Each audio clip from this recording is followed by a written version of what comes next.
Ngayong araw, kami ng mga boys ay nandito para makipaglaro ng extreme hide and seek. At nandito kami ngayon sa isang building sa Makati upang dayuhin ang mga makakalaban namin sa sarili nilang lungga. Ako si Jico Umali from PGAG and yung With the Future, gagawin kong With the Past. Ako si Erica, ako ang verb ng PGAG. Naniniwala ako na uunahin ko na yung yabang ko para kahit natalo na ako, nakapagyabang na ako. Ako si Bertie ng PGAG, isang oras na yung laro pero 5 minutes lang kailangan ko sa kanila. Ako si Christian Lau ng PGAG. Pag nahanap nyo ako, ano gagawin niyo sa akin? With the Future. Hi guys, my name is Bart and I'm here to contribute to the team. Ako si Shanner, oh my goodness. Natatakot na ako pre pero panalo to tol. Hello, ako si Ares at susubukan namin silang pakainin ng alikabok. Ako si Guhit Jess. Handa na akong iguhit ang tropeo. Ang game area ay sa buong 28 floors. Pwedeng magtago sa fire exit, parking lot, elevator, office room, and studio of Hepmeal. Boundaries at off-limits ang rooftop, offices of other companies, basement, ground floors at iba pang restricted area ng building. Mayroong 3 round ang laro na tatagal ng 1 oras. Hiders from the opposing team ay mayroong 20 minutes to find a hiding spot habang nananatili ang seeker sa starting zone. Sa team na maghahanap, kailangan nilang mamili ng isang seeker na siyang lilibot at maghahanap sa mga nagtatago, habang ang 3 niya namang kasama ay magiging ward na tutulong sa seeker sa paghahanap niya. In the beginning of each round, ang bawat ward sa team ay may kakayahang mamili ng specific floor within the building na kanyang babantayan para magbigay ng clues at markings using the walkie-talkie. Kailangan matap o mahawakan ng seeker ang bawat hider bago magkapuntos, at lahat ng natatap na hider ay kailangan pumunta sa found area. Ito ang point system ng bawat round. 2 points for each hider found before the time limit. 2 points for each hider who remains hidden when the time runs out. And 5 bonus points if all hiders are found before the time limit. Upang makapili kung sinong team ang magtatago at maghahanap, napagpasyahan namin na daanin na lang ito sa old-fashioned coin toss. Ang team na may pinakamalaking puntos after the 3 rounds will win a trophy and cash prize. The game will start in 3, 2, 1.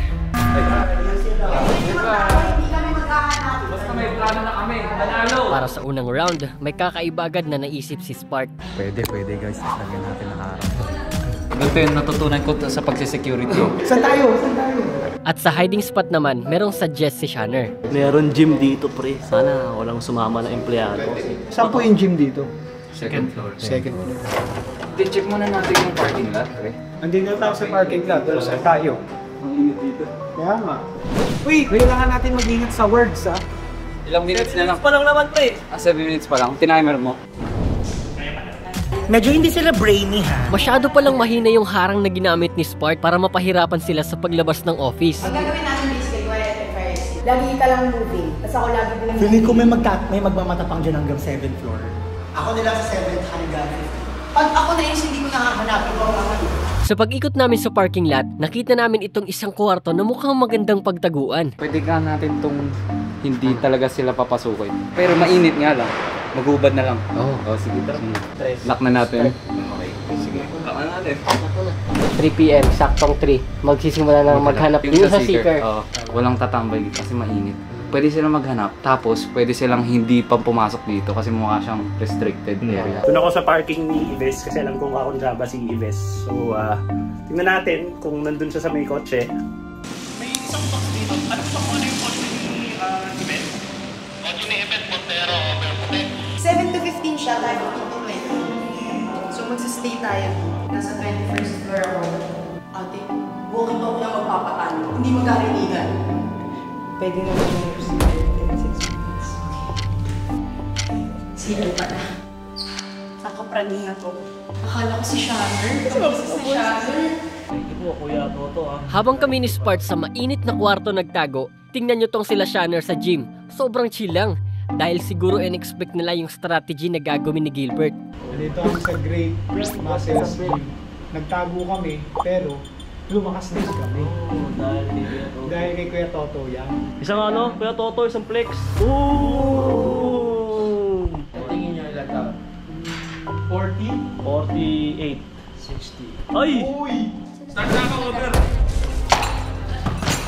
Ang OA. Huwag ka naman tumakbo, Gilbert. Ako yung kasalan mo. Bagal ng cameraman ko, Robert.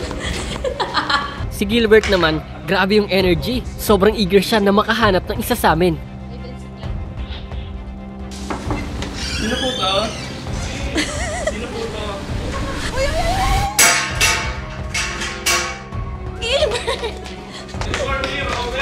Bababa ako ng fire exit. Gobi, Diyos, hindi ka makikita dyan, Diyos. Karton lang pero kaya pre. Tanggalin na lang natin ito. Oo. Hindi, pasa mo na lang sa akin. Ako magbababa. Iba na iisip ko eh. Para tayo makakit bahay eh. Pababa ako ng 5th floor. Over. Clear so far ang 6th floor. As you can see, mali yung forma ko sa shoot na to. Buti nagdala ako ng kotse para mas mapabilis yung trabaho ko. Kotse pa panghanap. Ayos din yung naisip ni Jico na gamitin yung kotse niya sa paghahanap. Dala ko naman dito sa kotse yung aking alas na hindi nakita ng With the Future. Ayan, as you can see. Pabalik na ako. Paakit na ulit ako. Nagra-rounds lang ulit ako sa parking. Over. Lamen, wala sa parking. Over. Switch ka lang dyan pre. Kakainit ko. So, sa tingin mo ba nasa parking sila? Nasa parking sila eh. Pero feeling ko yun lang yung kayang mga taguan kasi dito open naman eh. So most likely ito sila. Tingnan natin.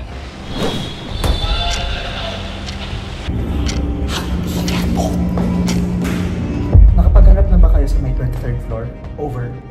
Bukas ng fire exit. Aha!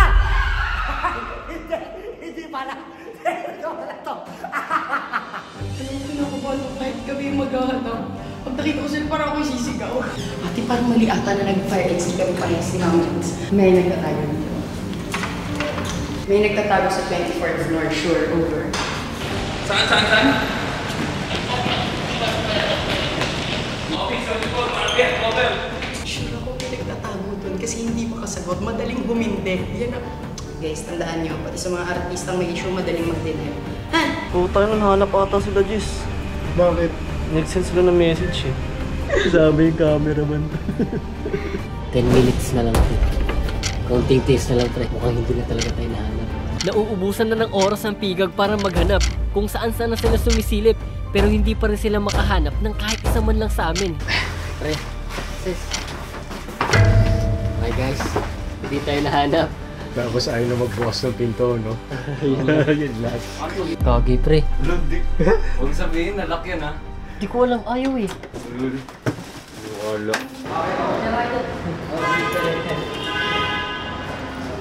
Panalo kami. Panalo. 1 point na kami, 1 point na kami. Hindi, may gate pass. Ano bang ginagawa mo kaya? Messenger po ako dito. Oh. Kaya pa chat?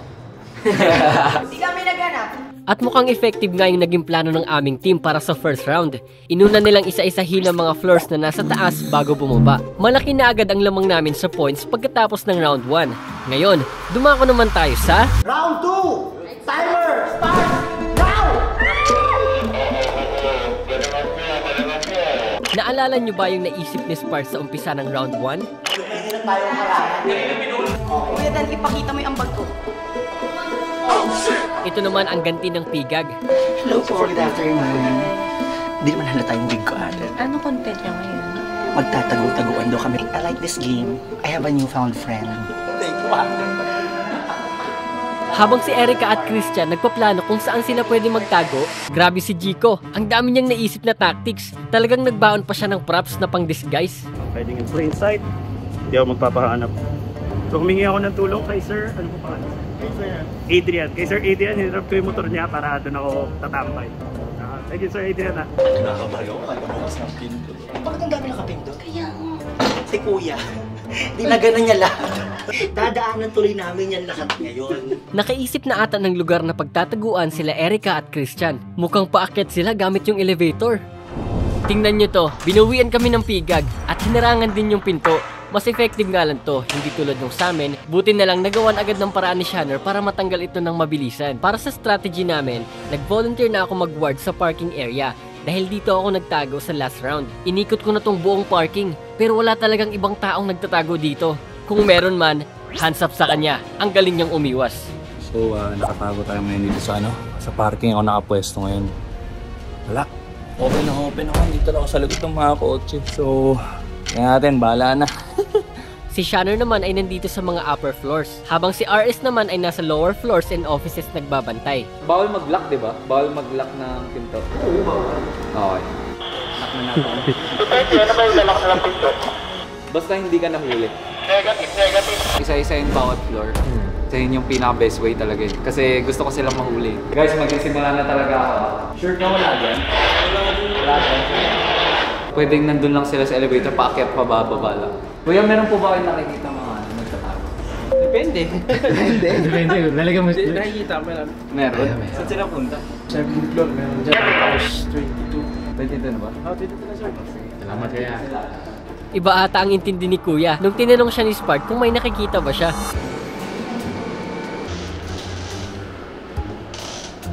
Sinamahan ko kasi takot. Ayaw mag-isa. Nasa akin ba siya galit? Bakit ako sinamahan niya?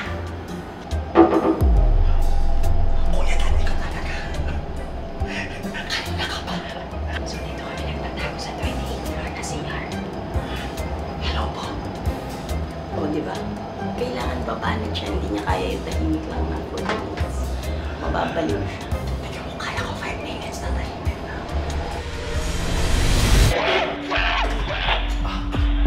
Lock. Pre, may nakalock ditong CR.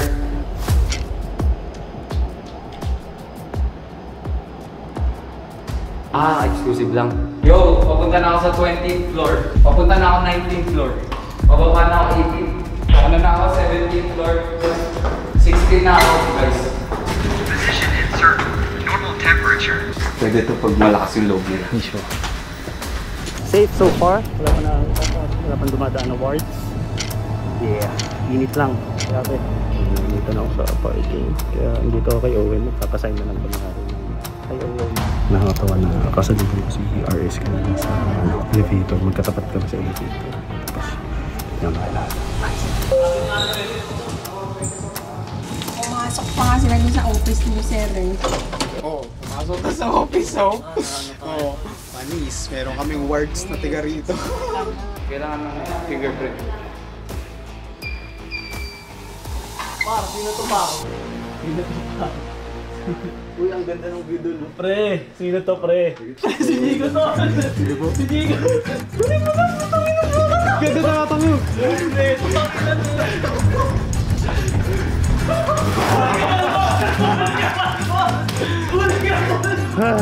Ang ganda naman tayo. Punyeta, nakita daw si Chico. Talo. Ang pagod pala mag-hide and seek sa buong building. Wala kayo bang tataguan na pwedeng parking lang yung maganda eh. Tapos nandito pa sa naguhin ko silang beses ko nag-aanan. Halos yan. Gano'n ka nakatagal na nakatayo doon? Mga 10 minutes. 10 minutes pa lang. Sa parking ako sa may motor. Nag-change outfit ka pa talaga tol ah. Full set to, full set. Gusto ko bumawi.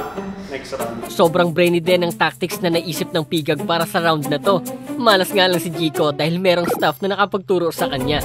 Pero para sa round 2, lamang na kami sa overall score. May round 3 pa para makabawi kami. At dun sa round 3 na yon, sila ang hahanapin namin. Yeah! May isang twist, 4 na kaming seeker. Yeah! Tapos may isang twist, nakaposa sila. Nako, nakaposas na kaming 4 sa isa't isa. Parang mas mahirap nang magtago nito dahil mas mabilis na kaming makita at lahat sila ay pwede kaming itap. Round 3! Timer start! Now! Nagtinaso ako kanina sa parking. Yung parang office na. Hindi ko alam eh. Pwede rin nga yun eh. Office na magulo. Napasukan natin. Mainit nga lang doon. Hindi mainit. Anong floor yun? Sipin nyo maigi. Gusto ko ng revenge. Ang strategy naman ng kabilang team ay mag-split into 2 para nga naman mas mabilis sila makaklear ng isang area. Sa parking may alam ako, hindi ko mahanap natin sila. Tayo na lang sa 6. Mas tayo. Yun yung medyo kabisado. Bit-bit na agad ni Gilbert yung trophy. Akala niya ata panalo na sila. May nagtago dito ba nakaposa? Mga for kuya. Chabaw nila. Thank you po. Dahil hindi maalala ni Spark kung saang floor yung magandang hiding spot na nadaanan nila, doon na lang kami nagtago sa isang spot sa parking na nakita ko nung nag-guard ako sa area na to. Sobrang tago, madilim, at mahirap makita yung lugar na to. Inayos pa namin yung mga boxes para magbuka itong tambakan ng mga gamit. Okay pre, magla-lights up na tayo tol. Saan kayo pupunta na ano? Parking. Bakit sa parking? Maraming taguan doon. So ang gagawin namin, 6th floor pababa kami. Sobrang confident namin sa spot na to kasi mahirap nga siyang makita. Hanggang sa makalipas ang ilang minuto nang biglang... Go na guys! Go po. Natag ko lang yung isa.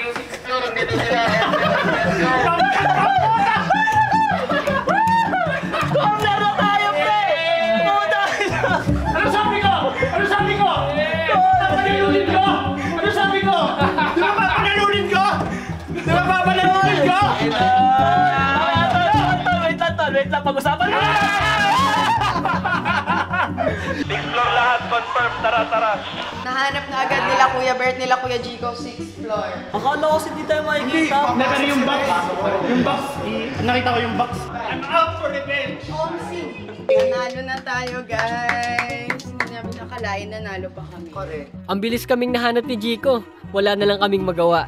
Bukod sa na-corner kami, hindi pa kami makapag-spread out since nakaposas nga kaming 4. Dapat inuunak si Yaba. Sabi ko nga nun, gagawin ko silang with the past. Ito ang total score ng buong round. Para sa round 1, walang nahanap ang Pigag kaya nakakuha kami ng 8 points. Sa round 2 naman, isa lang ang nahanap namin kaya merong 6 points ang Pigag. Dito naman sa round 3, nahanap agad kami ni Jico kaya natambakan kami ng 13-0. And the winner is... May natutunan ba tayo nito? Sa akin pre, ang best na pagkapanalo, kahit talo tayo, matanggap lang natin yung pagkatalo natin. Wow. Panalo pa rin tayo. Okay, ako po si Erica. And I'm Christian! Shannon. Mark. With Jess. Ako si Aris. Ako si Chico. Bertie. At kami ang We the Future! Salamat sa pagsama! Yay!